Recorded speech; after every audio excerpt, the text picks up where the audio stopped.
Sejam todos muito bem-vindos aí à Quinta da Perícia. Hoje um convidado especial, né, Tiagão? Acontece na sexta. Exatamente. Hoje nós temos uma presença muito boa. Um grande colega nosso, o Marcelo Augusto, vai falar um pouquinho para a gente sobre as tecnologias para identificação de agentes químicos. Né? Exatamente. Problema muito grande, né? Hoje eu acho que os maiores problemas que a gente tem para fazer inventário de risco aqui, principalmente com a entrada do PGR, vai ser o tal do risco químico. É difícil a pessoa olhar e ver o que está ali, né? Exatamente. A gente está acostumado a achar que produtos químicos é só aquela tabelazinha da NR5, né? Névoa, neblina, gás, vapor. Então, colocar muita gente já viu muito isso. O povo coloca no PPRA névoa, gás, vapor, mas produto químico, gente, o agente químico é uma infinidade, uma monstruosidade. Não é só isso. De componentes, aí exatamente. Vai lá o perito olhar um laudo de fumos metálicos, deu acima. Você nem sabe de onde que o cara surgiu com aquele limite de tolerância, né? Para fumo metálico. Eu tô com um caso desse, interessante você falar. O Thiago tá com um caso desse, perita do Paraná. Perita do Paraná deu insalubridade grau máximo por exposição a fumos metálicos. Né? Nota, ela não avaliou, ela não indicou qual o metal, certo? Não vinculou qual anexo da NR15, se é o 11, o 12 ou o 13, para poder fazer essa afirmação. E falou que é em virtude da reclamada não ter apresentado os resultados, ou seja, é uma punição, né? Então, como você não apresentou, a insalubridade é grau máximo. Que a gente tinha vozes da cabeça dela, né? Exatamente. Nós vamos falar um pouquinho sobre tecnologias para identificação de agentes químicos, né? Quando a gente fala de identificação de agentes químicos, a gente tem basicamente aí 3 situações, né?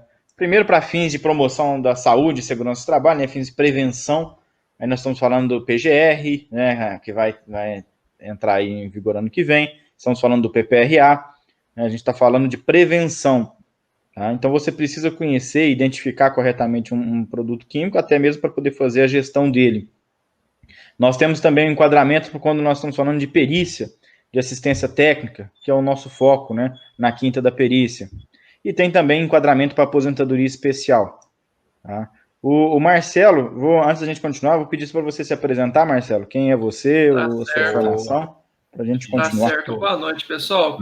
Pessoal, eu sou engenheiro civil especializado em engenharia de segurança do trabalho e, de maneira bem resumida e clara, eu sou cofundador do HO Fácil Web, um software focado em banco de dados e fazer higiene ocupacional para agentes químicos.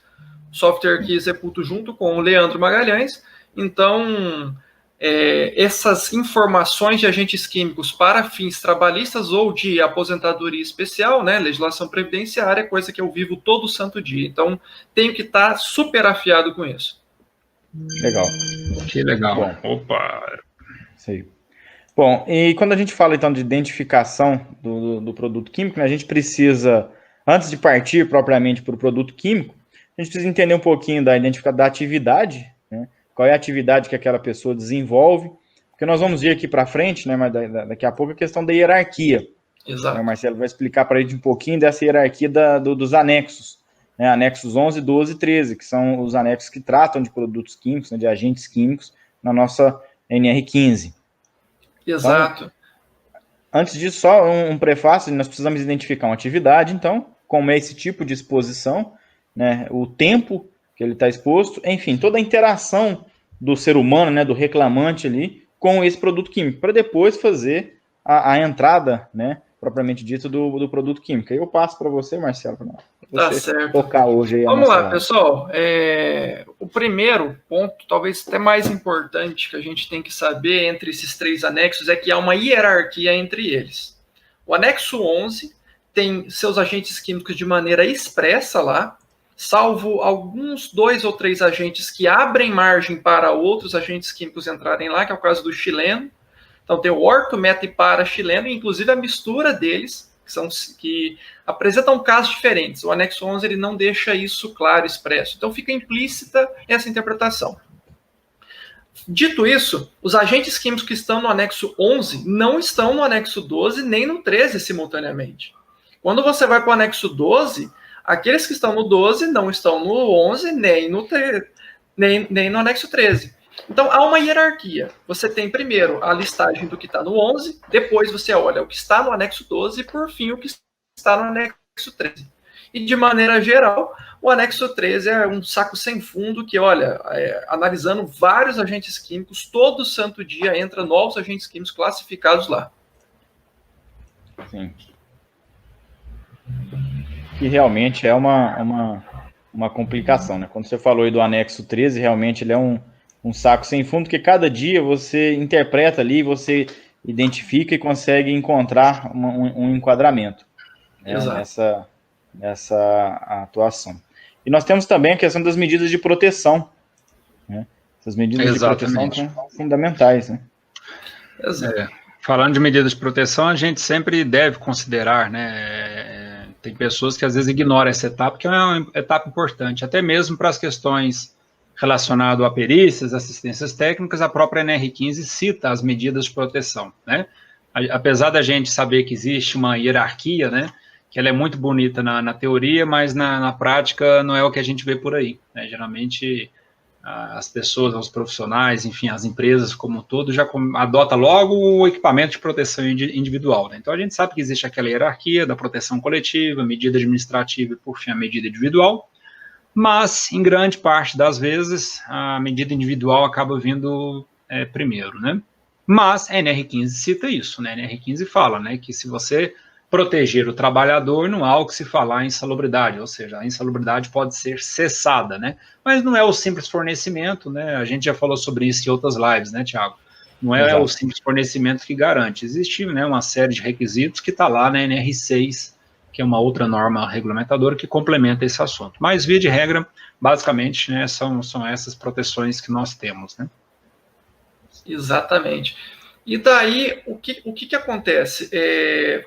Puxando esse gancho ainda das medidas expressas na NR15, a gente tem, vamos dizer assim, de maneira geral, aquilo que a gente vai olhar numa perícia, que a gente pode constatar, pode provar, pode ter fundamento para elidir ou cessar esse adicional, né?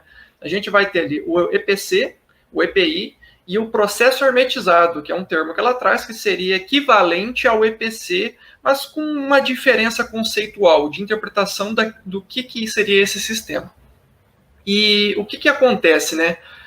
Quando a gente vai olhar o que em uma perícia, o que é o objeto que enseja aquele respectivo adicional pedido, né, em uma certa perícia, em um certo caso, você geralmente cai em um problema que a pessoa fala, estou querendo insalubridade, que é por conta de uma quiboa que eu uso, por conta de um detergente que eu uso, por conta de um óleo, por conta de uma gasolina, e não é assim que funciona. Sempre que você vai olhar esse caso concreto, você tem que se atentar ao que é a composição daquele produto. Então já vem uma outra dificuldade aí, além desse conhecimento da hierarquia, né? Então, assim, quando a pessoa não erra enquadrando no anexo errado, ela pode estar errando enquadrando de maneira errada.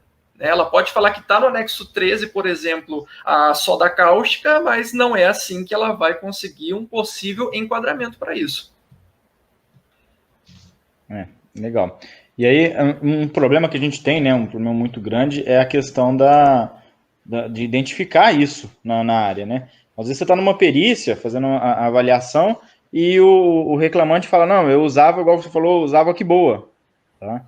Aí você vai olhar, né, a FISPIC, né? Então você tem uma grande dificuldade, primeiro para separar o que é um nome comercial do produto químico, né, da composição daquele produto. Porque muita gente chama pela que boa, pelo Solupan, né, pelo ativado, mas quase nunca pelo princípio ativo do produto. Então, a primeira dificuldade que eu encontro como perito e até como consultor de empresas é fazer essa correta identificação. Né? Porque muitas das vezes o compras da empresa não está padronizado. Né? Então, às vezes ele compra um mês um produto, outro mês outro, né? E outro mês vai comprando, e aí você acaba perdendo essa identificação, né, do princípio ativo. Né? Exatamente. E dentro dessas FISPs a gente entra em outro problema.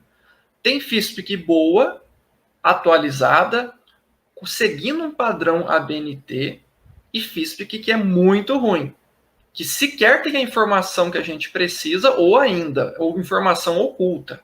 Então vamos lá, a gente vai quando tem a FISP boa, vida que segue, a informação está lá, clara, o nome do composto químico, o número CAS dele, que é um identificador único de cada composto químico, é como se fosse um CPF de cada composto químico, então não se repete nunca. E a gente chega no seguinte problema, quando as FISPs são ruins. Às vezes aparece mistura, às vezes aparece segredo comercial. E aí, como é que a gente faz? Será que a gente pode emitir algum parecer técnico tendo uma informação oculta? Essa tomada de decisão nossa se torna problemática. Entra num critério profissional muito grande. Isso. O Mike até colocou aí, né? Na cabeça do advogado reclamante, até um detergente já dá direito à insalubridade, né? O Ronan complementou, né? Fora quando o produto é de origem clandestina, que é um outro problema, né, Marcelo? A gente até conversava, não sei se foi ontem, né? Nós conversávamos sobre isso, né? Muitos produtos vêm de outros países, né? E às vezes é uma origem não muito confiável, né? Às vezes vem aquela FISP que muito mal preenchida, que não segue os preceitos lá da NBR, que agora eu não me recordo de cabeça.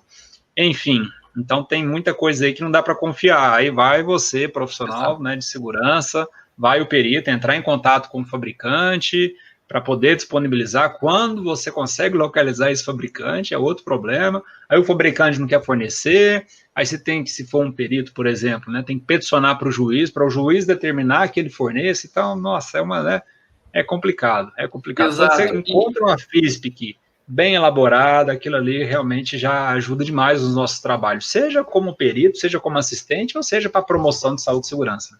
Exato. Isso. E ainda só para finalizar essa parte aí de FISP, um grande problema também que acontece principalmente nos óleos minerais é que nem tudo que está falando que é óleo mineral de fato. Primeiro que, apesar de às vezes mostrar um caso, você nem tem informação do que seria a estrutura molecular daquele óleo. E muitas vezes você troca um nome, vamos supor aqui, a empresa frauda esse nome para agregar valor a um produto depreciado. Aí você confia que é óleo mineral, enquadra como óleo mineral e está enquadrando errado. Então, se basear em FISP ruim, dificilmente vai resultar em um trabalho bom. Um bom produto. Isso. E aí a gente acaba tendo que ir para a internet, né? Acaba tendo que procurar o Google, muitas das vezes, quando você não tem essa informação clara, ou na FISP, né, ou na inspeção de campo, a gente acaba tendo que avançar aí como diz, a gente chama o pai da internet, né? Dá um Google. Dá um Google aí. E aí FISP de tal produto. Aí aparece aqui trocentas coisas, né, Tiagão? Exato. Sim. Aí, outro problema que começa a acontecer quando a gente pesquisa no Google é o que é confiável que a gente encontrou e o que não é. Boa. Então, vamos lá. Se a FISP mal elaborada ou com erros, você pesquisar essa informação, o resultado vai ser erro. Exemplo muito claro que acontece com uma frequência muito grande. FISP com o nome do agente correto, com o caso errado. Se você se baseia no caso, que é pesquisa confiável, você vai ser levado a uma informação de um outro composto químico. E daí, se você não é atento a essa compatibilidade de nome, sinônimo, você já vai tomar pau. Falando em nome, e no caso, o sinônimo. Aí é esse problema. É um outro grande problema. Exatamente. Coisa que acontece muito nesses bancos de dados que eu lido para a confecção do software, né, que a gente lida hoje. Pode acontecer de ter um mesmo sinônimo que vale para um ou mais CAS. E a única diferenciação que você vai ver no final é o CAS, e não o nome ou esse assim, sinônimo dele. Então, é muito comum isso, porque quando a pessoa comercializa, ela usa, ela procura um nome mais curto, ela procura um nome mais fácil de falar, e daí pode acabar acontecendo isso, né? E daí, vamos lá. sites confiáveis hoje, ou pelo menos de opinião, né, que a gente acaba tendo. Tem um site internacional chamado PubChem. Esse site, ele avalia tudo que é feito no mundo com relação à comercialização, produção e estudos sobre agentes químicos. Então, se você pesquisar o CAS no PubChem, a chance de você encontrar ele é muito grande. E tem várias informações, inclusive toxicológicas lá. Mas aí que tá, só esse site é o suficiente? Não, às vezes não. O mundo de agentes químicos é imenso, então às vezes você não vai encontrar nesse. Então, assim, no final das contas, o bom e velho Google ainda assim dependerá do discernimento próprio, do seu discernimento na hora da pesquisa. Pessoal, um outro ponto que precisa ser verificado na sequência, identificado o produto químico. Então, nós já quebramos uma barreira aí, né? Todas essas dificuldades que nós encontramos no dia a dia, identificar a física do produto, saber se realmente, primeira coisa, né, qual que é o nome do produto, identificar a física dele, ver se não tem essa questão do segredo industrial, alguns colegas até comentaram aqui, né? Identificar o número CAS, né? Identificar se realmente é uma ficha fidedigna, né? Realmente, não, beleza, essa aqui dá para confiar. Aí começa a análise técnica, aí começa a parte boa do negócio, né, Marcelo? Que seria essa correlação com os anexos da NR15, e vamos começar falando pelo anexo 11, né? Vamos seguir a escadinha aí, né? Exato. Vamos lá, ó. Lembre isso, tem uma hierarquia entre os 3 anexos, e a gente sempre começa olhando pelo 11, depois vai para o 12, depois vai para o 13. Felizmente, segue essa ordem crescente. Vamos lá, a primeira coisa que a gente tem que olhar é que o anexo 11, ele trata principalmente dos limites de tolerância para os agentes químicos especificados e expressos lá. O problema é, aqueles agentes químicos não apresentam o número CAS. Logo, se você está numa FISP e vê um nome diferente, você olha sem compatibilizar esse CAS, você vai passar batido do anexo 11. E talvez ainda cometerá um erro de enquadrar em anexo errado. Então, primeira coisa, há de haver essa compatibilização entre aquilo que você vê na FISP com o anexo 11. Bateu o CAS, bateu o nome, beleza, vamos para outra análise. Os agentes do anexo 11 são quantificáveis. Sendo assim, eles possuem limite de tolerância. Inclusive limite máximo, que é o qual, quando ultrapassado, é situação de grave e iminente risco ao trabalhador. Você tem que tirar o cara da hora. Não há de se falar nem de adicional. O cara não pode trabalhar quando ultrapassado esse limite máximo. E esses limites são dados em miligramas por metro cúbico e ppm. Há uma conversão aí, mas o que é importante você gravar é que o anexo 11 é quantificado. Beleza, mas o que vai acontecer na perícia de um agente químico que está no anexo 11, você avaliou quantitativamente e não ultrapassou? Você vai olhar uma outra coisa agora. No anexo 11 tem a notação de pele. Quando ele está naquela linha daquele agente, a notação pele tem um maisinho ali, quer dizer que você tem que olhar também se o trabalhador em campo, na perícia você vai verificar isso, se ele está em condição de sujidade. Isso é, se a pele dele, a superfície dérmica dele está suja com aquele respectivo agente que você está avaliando. Não é qualquer outro, é aquele do caso concreto.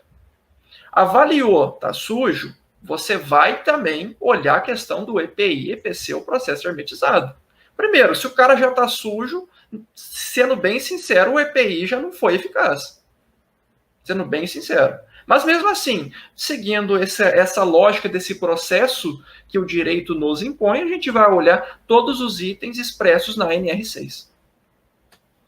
Então, o anexo 11 é muito importante olhar isso, gravar isso. É quantitativo, se ultrapassado poderá enquadrar, se o EPI, EPC, o processo hermetizado não proteger, e ainda, depois disso, você olha se é coluna pele. Se for condição de sujidade, olhando questão de EPI, EPC, processo hermetizado, poderá enquadrar também.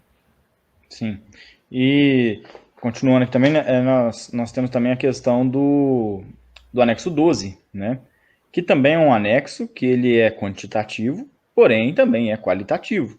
Né? Exatamente. Confuso às vezes dizer isso, né? Mas ele tem as duas aplicações e tem que acontecer as duas aplicações, não é uma ou outra, né, Marcelo? Exatamente. Há uma lógica disso. O anexo 11, quantitativo. Anexo 12, quantitativo e qualitativo. Anexo 13, qualitativo. Há essa transição. A intenção do legislador era não deixar o trabalhador em situação de omissão de legislação para que o protegesse, né? Teoricamente, esse adicional não protege, mas na lógica remunera, né, de certa forma. Sim. Então vamos lá, falando sobre esse anexo 12. O anexo 12 tem limites de tolerância para os agentes químicos expressos lá. Então, por exemplo, o manganês, ele, além das várias atividades que ele tem as operações com fumos e operações com poeiras.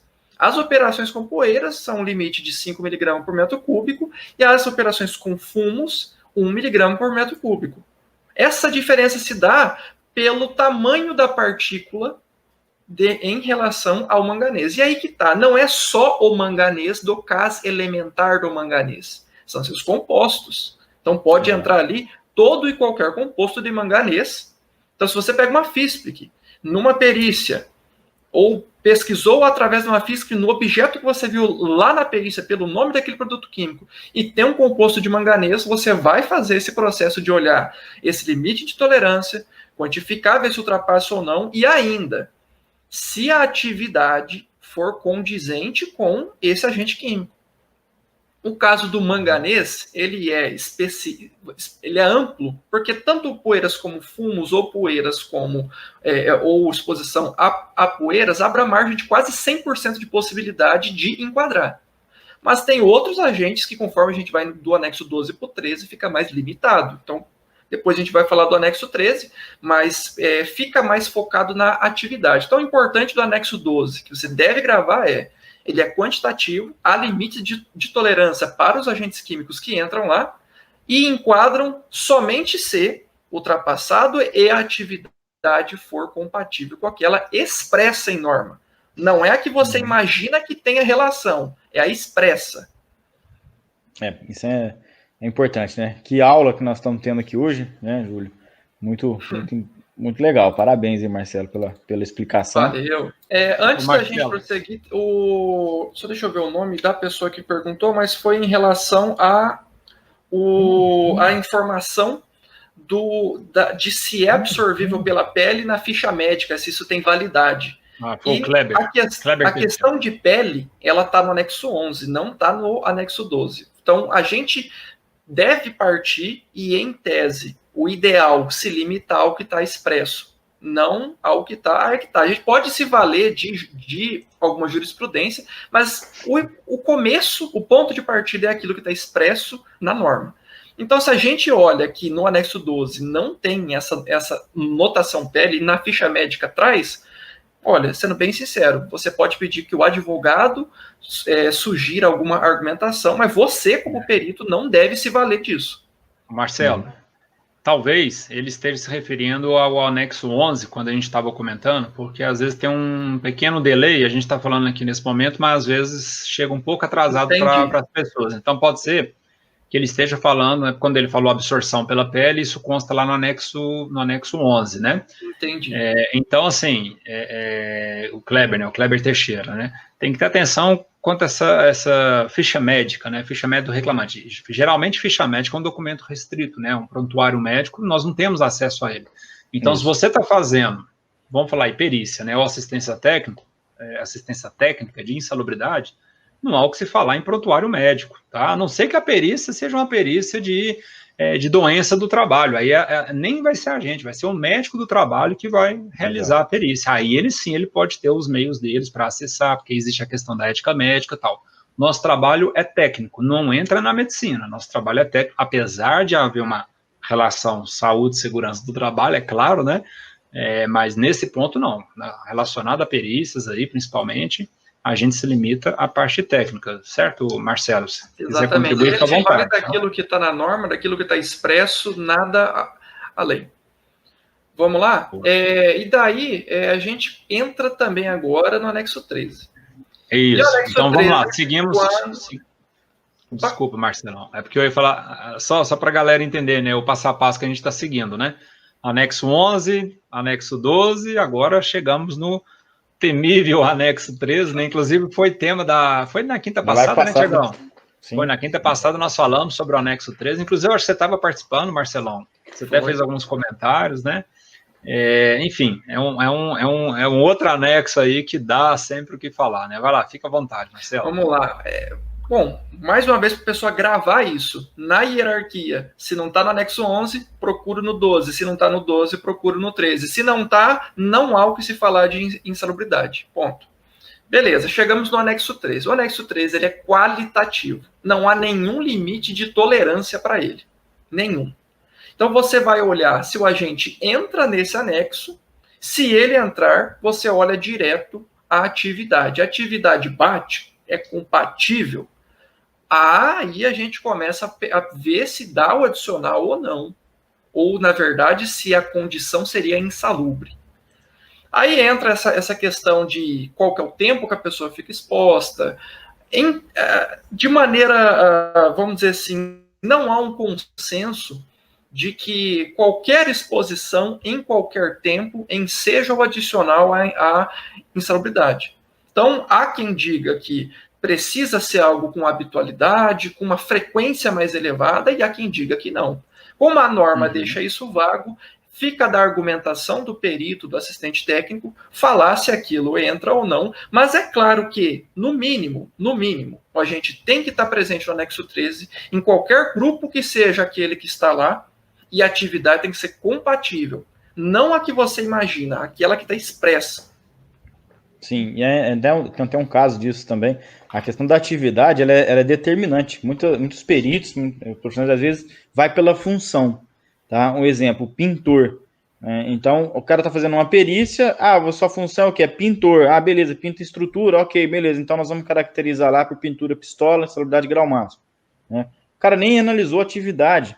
Eu tive um caso de uma perícia que fui nomeado, o reclamante trabalhou 3 meses na empresa, entrou com uma ação, tá? 3 meses, quase 4, tá? Entrou com uma ação, e a função dele era pintor.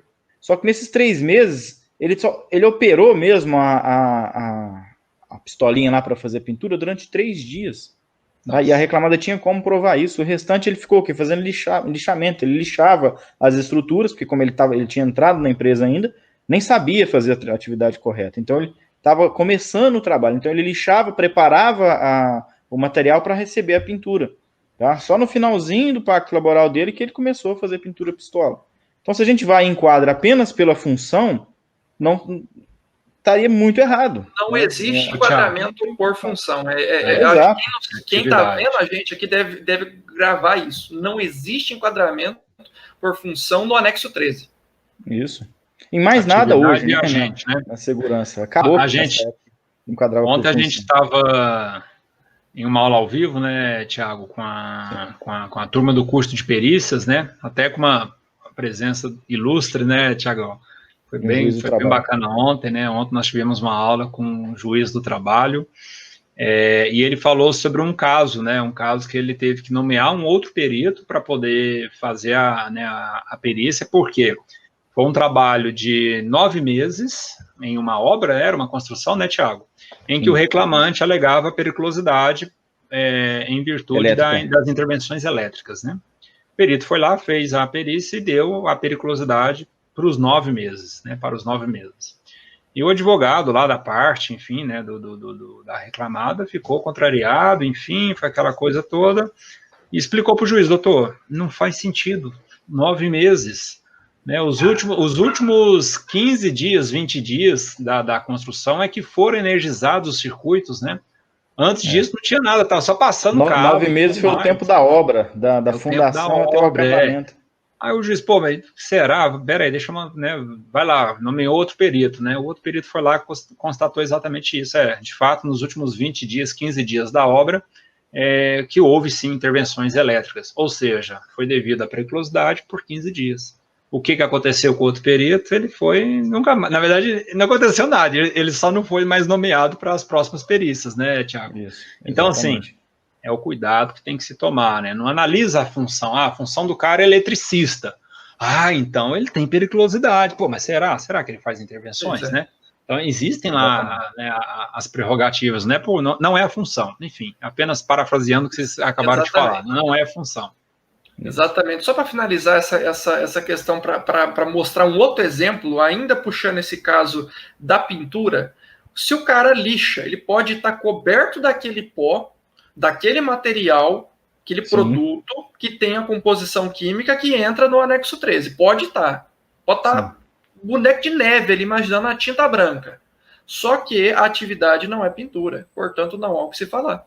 Ponto. Exatamente. A atividade vale muito. Exatamente. Uma pergunta aí, Marcelo, fica à vontade se você quiser responder, do Éder Alves. Tá certo. Bom, em geral, ele só vai aparecer quando é feita uma denúncia ou quando tiver um processo contra a empresa. Na verdade, com denúncia seria outro órgão que fiscalizaria. Né? O auditor fiscal do trabalho ou o Ministério Público.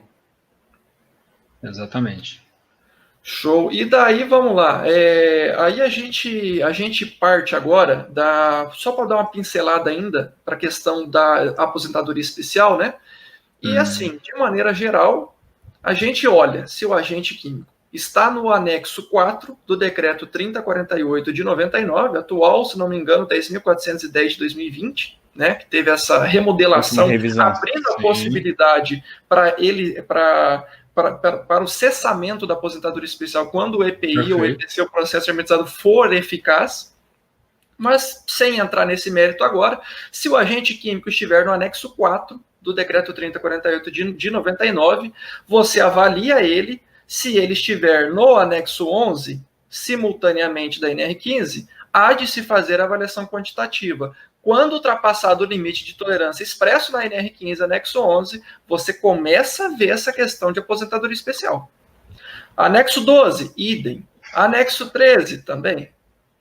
Então, assim, em geral, o anexo 11, 12 e 13, ele é importante não só para a área trabalhista, mas para a área previdenciária também. Ele é muito importante. Exatamente. Marcelo, ou seja, não é simples, o assunto não é simples, é cabuloso, às vezes chega a ser assustador para quem realmente não vive isso, né, de forma frequente, chega a ser, poxa, que negócio complicado, né, NR15, anexo 11, que sobrepõe o 12 é qualitativo, mas é também quantitativo, é o 13, mas tem a questão do decreto 3048, da aposentadoria especial, não dá, que bagunça é isso, né? Exato. E aí isso vem de encontro. E isso vem de encontro, né? Essa bagunça aí vem de encontro com a nossa, né? Com o título da nossa live de hoje, né? Que é justamente as tecnologias para a identificação desses agentes químicos. Então, o nosso convidado de hoje é o Marcelo, né? Tem uma tecnologia para apresentar para vocês que é o salvador da pátria, na verdade, né? Porque é uma ferramenta, né? É uma baita de uma ferramenta, e a gente gostaria que você falasse um pouco para nós, mostrasse também, se quiser compartilhar. Ah, certo. Deixa eu ver como é que eu faço aqui para compartilhar. Isso. Share screen, tela. Tá indo aqui, né? Boa. Deixa eu ver se tá indo. Perfeito. Galera, tá indo. Vamos ver se tá compartilhado. Galera, olha isso, tá? Bastante atenção nessa ferramenta. Olha que espetáculo que é isso. Vamos lá, Marcelo. Fica à vontade. Show, vamos lá. Aqui eu peguei um caso que a gente vai estar fazendo do começo ao fim. Vamos supor que você, numa perícia, encontra que a parte reclamante está falando que quer insalubridade em grau máximo por estar usando o Thinner 2900 da marca Anjo. O que você faz? Primeira coisa, você vai procurar fisco desse produto químico porque não é o produto que enquadra, é a composição. Você vai descer até a parte onde fala que é a composição.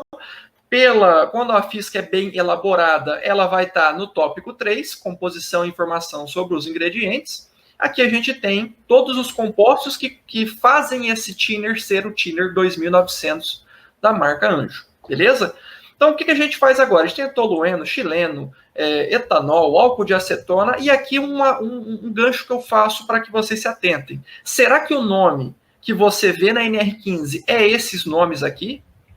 Bom, você já tem um problema. Então, você pode pesquisar pelo CAS. Você normalmente faria pela internet, mas com o HALFACE Web fica muito mais fácil. Então, vamos lá. Vou digitar o caso do tolueno. 108.88.3. automaticamente eu vou pesquisar todos os nomes e sinônimos que eu tenho desse produto, desse composto químico no nosso banco de dados. Aqui a gente tem o toluol, metilbenzeno, tolueno e fenilmetano. Todos esses 4 nomes se referem à mesma coisa. Então vamos lá. Olha isso. Olha, não, já começa. Olha isso, tá confusão, né? Exatamente. Porque quando você pega uma FISP, que está escrito tolueno, beleza. Agora, se tiver escrito fenilmetano, se a pessoa não tiver essa estrelinha aí, essa lâmpadazinha acionando, opa, deixa eu ver se esse aqui é esse nome de algum produto, ele vai falar, vai olhar fenilmetano, vai fazer aquela velha mania que eu falo que é errada. Você pega a norma, dá um Ctrl L, né? Localizar e digita fenilmetano. Não tem na norma. Não tem, não é insalubre. Exato. Passou. Então, assim, o CAS é o que liga tudo. Então, aqui eu poderia estar pesquisando por tolueno, eu iria encontrar esse CAS, inclusive vários outros compostos que têm em seu nome o nome tolueno, mas eu posso também, olha, tem vários, eu posso estar pesquisando pelo CAS, que é sempre mais confiável. Então, eu vou fazer de maneira mais rápida aqui, pesquisando todos esses compostos químicos. Vocês vão ver que vai aparecer vários sinônimos. Vamos lá, etanol, 64175. Pesquisou. Vamos lá. Aqui, ó. Olha a quantidade de sinônimos para esse agente químico. Etanol anidro, álcool etílico, etanol em bebidas alcoólicas, é o que está na lista de Nash. Álcool de cereais, álcool absoluto, é um monte de coisa. Então vamos lá, etanol anidro. Boa, vamos para o próximo.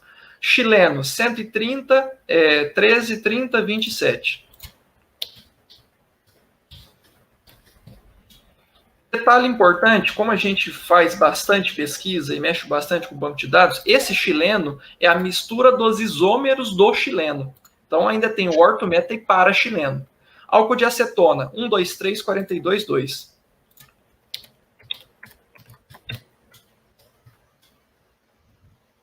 Isso mesmo, 1, 2, 3, 42, 2. Você vai encontrar, opa. Aqui, álcool de acetona, tá aqui. Perceba, pessoal, ao momento que eu faço essa pesquisa, eu já sei que se está no decreto, já sei se está no E-Social, já sei se está na lista Linache, já sei se está na NR15, e já sei se está, inclusive, na ACGH. Muito legal. Acetona, 67, 64, 5. Esse aqui eu vou digitar. Acetona. Aqui. Vou pesquisar outra aqui. Acetato de sec-butila. Esse aqui está mais grande, vou digitar o CAS. 105, 46. É cada palavrão, né, Marcelo? Deus, tem uns nomes de produto químico aqui, ó. Acetato de sec-butilo. Uhum. Acetato de etila. Perceba, aqui na FISP está A, no nosso banco de dados está O. Tanto faz isso. No final das contas, é o mesmo produto químico. Acetato de etila, 141, 78, 6.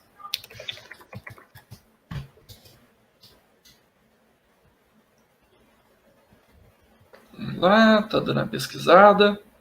Como são muitos compostos químicos, ele varre o banco de dados, né, procurando. Aqui, ó, acetato de etila. Estamos terminando aqui já, 1,2,4 trimetilbenzeno. Agora sim, ó, compara, galera, enquanto o Marcelo vai fazendo ali. Compara você pesquisar esse número CAS, né, olhar o número CAS, entrar na internet, dar um Google, entrar nos sites aí que foram indicados aí, pesquisar, verificar, né, se realmente a informação ali é fidedigna ou não, né, localiza, depois disso, verifica na NR11, verifica na NR12, verifica na NR13, olha o decreto 3040 no anexo, desculpa, olha na NR15 nos anexos 11, 12, 13, olha no decreto 3048, quer dizer... Isso nós falamos de um agente, basicamente, né? Agora você joga o número aí, ou o nome, e ele já te entrega isso pronto, mastigado, né? Então... Pronto. E assim, essa é uma tela de resumo de visualização rápida. Então eu sei se pelo ícone de verdadeiro ou falso, ou X, né? Se ele está aqui ou não. Pesquisei todos esses agentes químicos, posso ir para a aba relatório. Na aba relatório já sei que todos esses estão na ACGH, a maioria está no anexo 11, 2 que não estão no anexo 11 e 1 está no anexo 12 ou no anexo 13, porque eu tenho que ver uma outra aba. Aqui eu já tenho se é anotação teto, se é anotação pele, os limites de tolerância dele em miligrama por metro cúbico e em ppm, o respectivo grau de insalubridade para cada um deles, quando existente. Linache, eu sei que esse daqui pode dar aposentadoria especial de maneira bem mais fácil, porque ele está no grupo 1. Já esse outro aqui não daria, segundo a Linache, até então de maneira qualitativa, porque esse está no grupo 2B. Posso ir para o E-Social, ainda até então usamos a tabela 23, mas já estamos compatibilizando para a tabela 24. Há uns detalhes que a gente está vendo como fazer isso, porque a tabela 24 tem muitos erros. E, por fim, o decreto 3048, anexo 4, a gente tem as condições, que são aquelas expressas no anexo 4.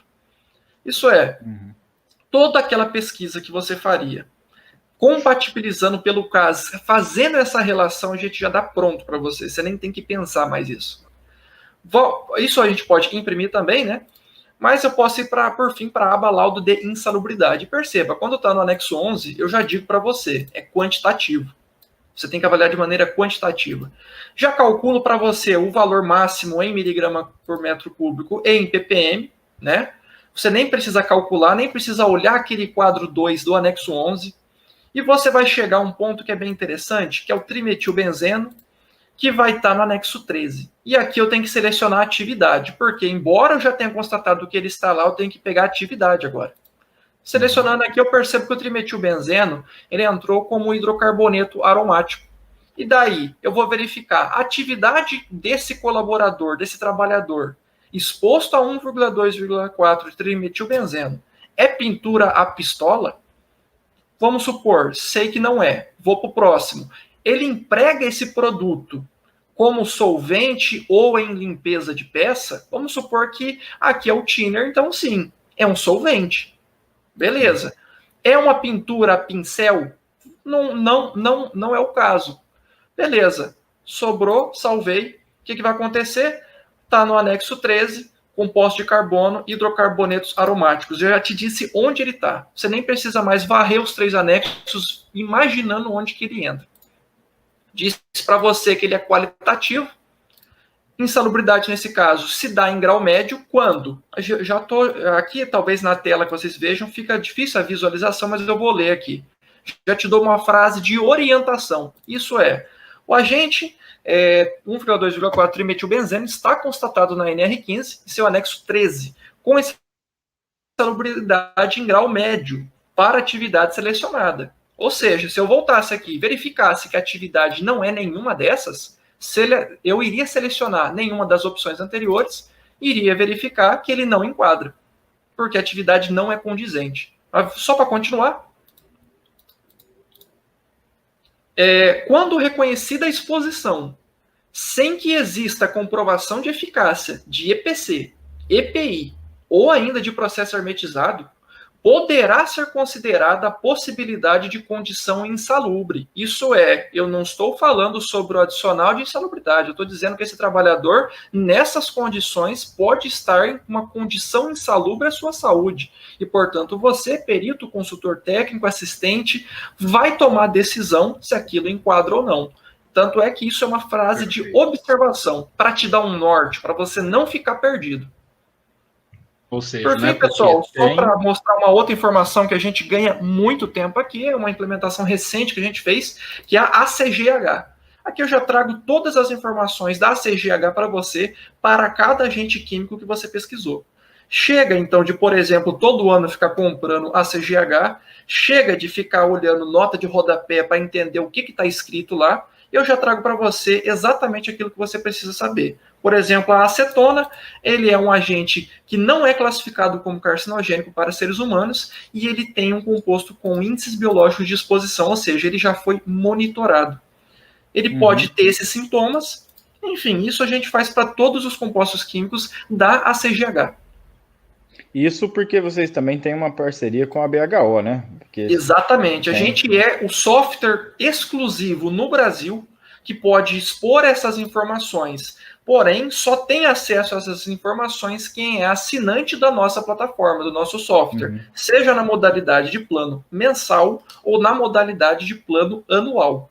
Então, o usuário gratuito pode se inscrever, pode utilizar, mas ele só vai ter acesso a essa tela aqui. Que legal, cara. Que bacana, que bacana. O Alex Marques tem uma pergunta aqui. Vocês terão um projeto para a inclusão dos demais agentes ocupacionais, físicos e biológicos?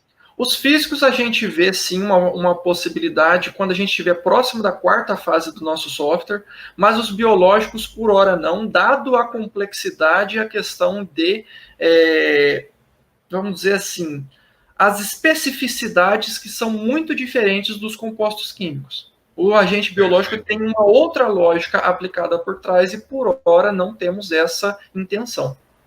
Uhum.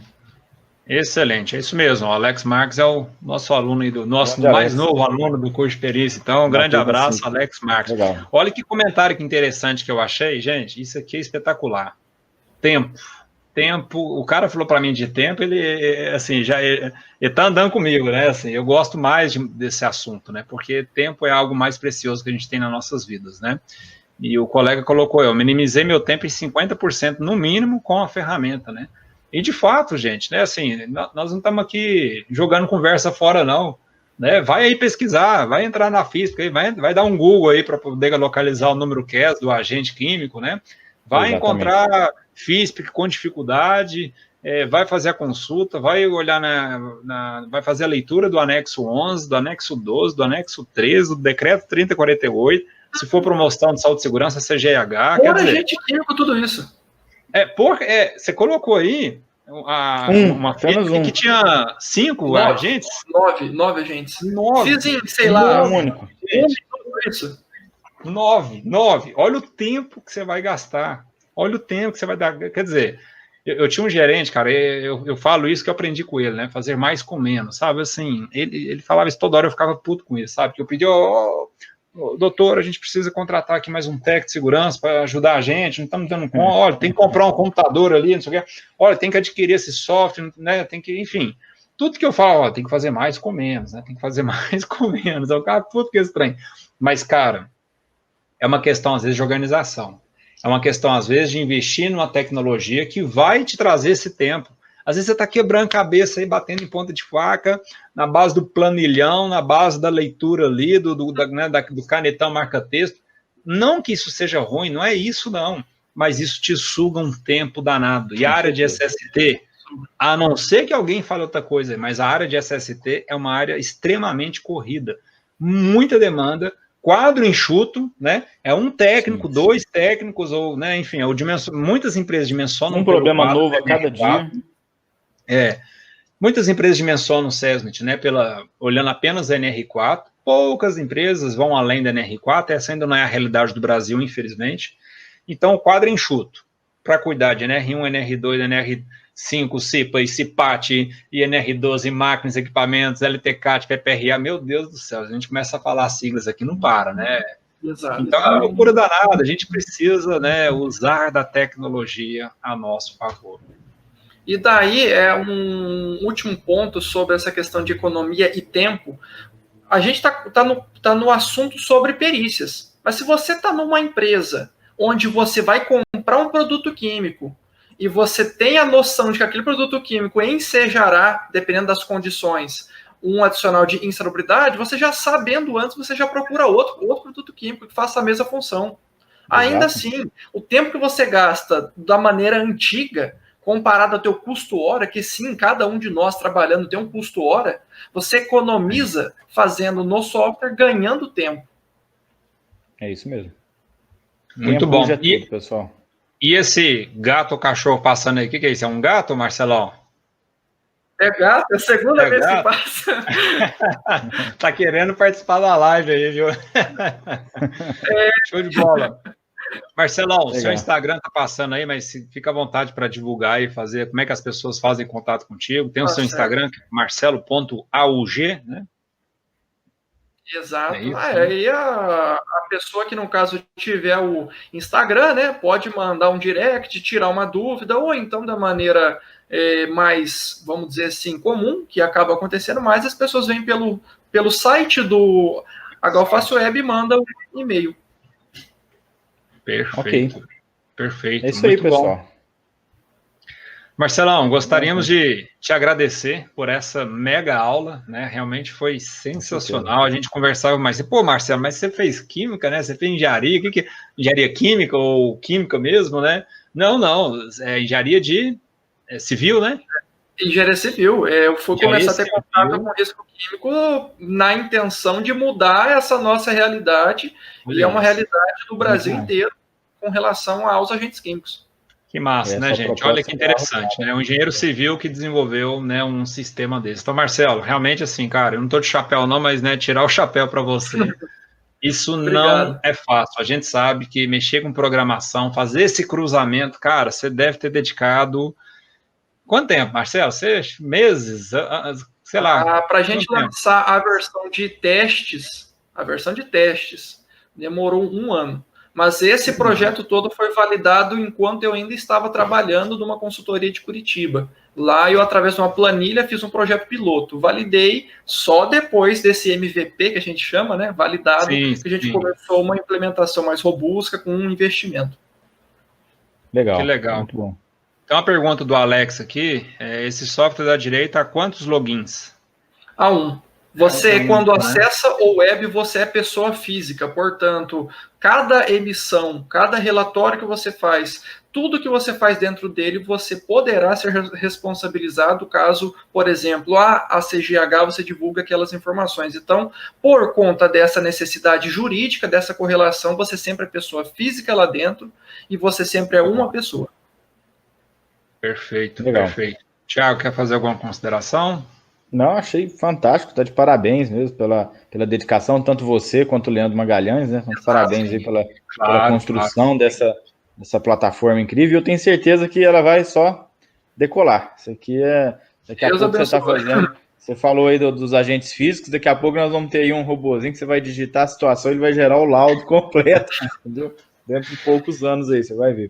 Mas parabéns mesmo, quero agradecer também sua disponibilidade aí. Quando a gente conversou pela primeira vez, já de prontidão você aceitou vir aqui falar um pouquinho sobre produtos químicos aí com a galera. E é isso aí, gente. Muito obrigado também, agradeço a todos vocês por estarem conosco aqui até as 20h45, né? É isso aí. Tá certo. Pessoal, eu quero agradecer ao tempo que vocês dedicaram para aprender ou reforçar algum conteúdo que não que estavam talvez se batendo aí com relação aos agentes químicos, a questão de insalubridade, a questão de aposentadoria especial, com foco em perícia. Quero agradecer a oportunidade dada pelo Júlio, dada pelo Tiago, e para mim é uma honra poder estar junto com todos vocês aqui, expondo isso de maneira onde eu tentei ser o mais claro possível, num linguajar muito simples, para que todo mundo consiga entender. Bom. Ótimo. Excelente. E obrigado mais uma vez para quem nos assiste aí. Sem vocês não existe Quinta da Perícia Judicial. Exatamente. A gente se vê então, pessoal. Até quinta Valeu. que vem. É isso aí. Pessoal, falou!